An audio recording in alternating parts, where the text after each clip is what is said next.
Pride jerseys at the NHL are about to be a thing of the past. The NHL says it will no longer allow what it calls cause-based warm-up jerseys next season. The Board of Governors confirmed the decision yesterday. Albert Delatella tracking the latest on this for us today. Albert, what's behind the decision from the NHL?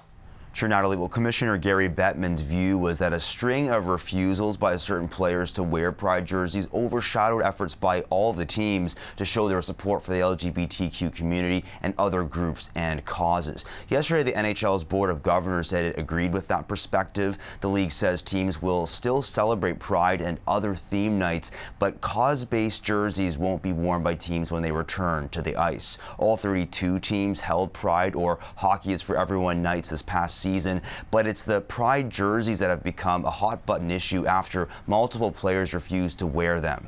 The first player to make that decision was Philadelphia Flyers defenseman Ivan Provorov, who cited his Russian Orthodox beliefs. The Florida Panthers brothers Eric and Mark Stahl also opted against wearing their team's Pride jersey, they said for religious reasons. Bettman talked to Sportsnet after the Board of Governors meeting in New York yesterday, saying all this amounted to a distraction. Final analysis, all of the efforts and emphasis on the importance of these various causes have been undermined by the distraction in terms of which teams, which players. This way, we're keeping the focus on the game, and on these specialty nights, we're going to be focused on the cause. The NHL says teams will still design, produce, and sell Pride jerseys, and players can model them if they like, but players won't wear them during warm-ups. Albert, what has the reaction been to this decision?